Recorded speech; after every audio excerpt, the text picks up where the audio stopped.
and welcome back to my YouTube channel. And today I wanted to have a very quick chat with you about why I don't teach Vinyasa yoga. So I do get quite a few people that ask, and the reason I don't teach Vinyasa is because of, well, lots of reasons, but so for me personally, I love doing Vinyasa, but I know my own capabilities, and I know that I can really control my breath through the movement. So for me personally, I really enjoy doing it. But as a teacher, and for the clients that I have in the studio, so my clients are usually about 50 and upwards. They may have hip replacements, knee replacements. They may have shoulder issues, arthritis, osteo, rheumatoid arthritis, you know, women with boobs, women with bellies. So like real people, not 20-something ballerinas who can wrap their legs around. So I deal with real women and real bodies in the studio. For most people who have perhaps not done much exercise or done very little exercise and who have quite a lot of tightness in the body, Vinyasa is just not the best kind of yoga out there for them. And I find that through my own experience of trying to teach it, it's just you got people being left behind in the class, people just struggling to try and keep up, and the whole principle of allowing the breath to guide the movement just goes out the window. And it's also, to me, to try and make sure that everybody is completely safe. I have just opted to not teach Vinyasa at the studio. So I teach Hatha yoga and I teach Yin yoga. So Yin yoga is very slow, very controlled. It's on the floor, so there's no standing. A couple of standing poses, but it's very relaxed, and the whole body is supported by blocks and cushions and bolsters, so the body can relax into a pose and allow the connective tissues of the body to release and open up and stretch. So it's more release, really.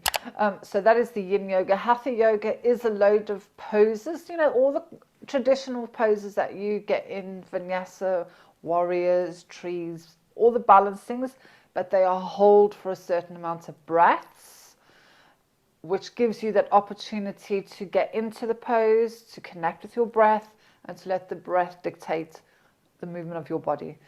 And I just find it allows people that have got certain issues, it allows them a chance to actually get into a pose and then to do their practice. So, you know, I've had people that come to my Pilates classes and I've said to them, why don't you come and try yoga class? And I've tried yoga, it was awful. I got left behind, I couldn't keep up, the teacher wanted me to do a headstand, and all these horror stories, and then it's turned people off of yoga completely. So it really, you know, it does upset me, because I love teaching yoga and I love teaching Pilates, and I want people to do yoga and I want people to do Pilates, and you've got to make sure your clients are safe and that they can do stuff. And as a teacher, if you get anyone in your class and you're doing a Vinyasa, and I know you don't always have control who comes into your classes, and you might have someone who should never be in a Vinyasa class and they've come to your advanced Vinyasa class. And it's like, it's up to you as a teacher to say, really, this is probably not the most suitable class for you, and I need to make sure that you're safe and that you get the most out of your class. So actually, I don't think you should come to this class. Come to that class. Or if I was going to teach a Vinyasa class, I'd teach it from a very basic level of I call them baby sun salutations. You're not even coming up and down, because that's the issue with a lot of people, is they can't get up and into a plank, into that shape. They can't do that up and down. So I'll start from baby sun salutations using a cat, you know, into small chaturangas and little cobras, taking it back into a cat. So that little flowing movement. And then, so I'll do that for a couple of rounds. Then I might take it into a standing, back to cat, standing, back to cat. So, and I kind of build it up so that maybe by the 6th round, then everyone in the class has something to work. And it's hard as a teacher because I've still got a cue for each of those levels so that people still know what they're doing. And then I will build onto it then. But then at least I know everybody in the class has got something that they can work with. So if you can't do a push-up in a plank or a chaturanga in a plank, right, you know how to do that on your knees safely, properly, and then every level they know what they're doing. So if I was going to teach, and like I said, there are times that I will teach it. It just depends who's in the class. So if I was going to teach a vinyasa, I would make sure that I had, there weren't any clients with metal knees and knee replacements, hip replacements, because I know my clients' bodies, and like I said, because of the way I run my studio, I know who's going to be in the class, and I know of any issues that they might have. So I don't get people I do get people coming off the street, but I've spoken to them first. So it's a very controlled environment that I have, and I know when you work in a leisure centre or a gym, it is so hard. You've just got this influx of people coming in. But I hear such horrible stories, and it really upsets me that people go to a class and they leave feeling awful. Because that's not your job as a teacher. Your job is there to look after people.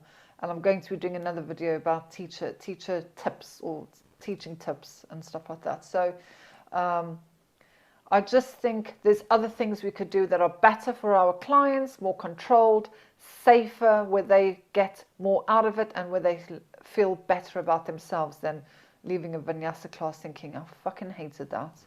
And that is honestly how some people feel when they've left a vinyasa class. So there was a little potty word, deal with it. So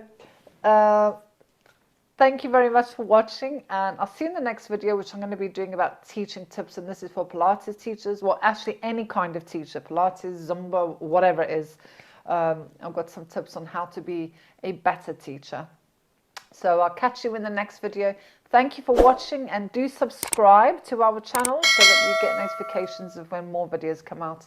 And there will be some exercise ones coming out soon as well. So take care. Bye.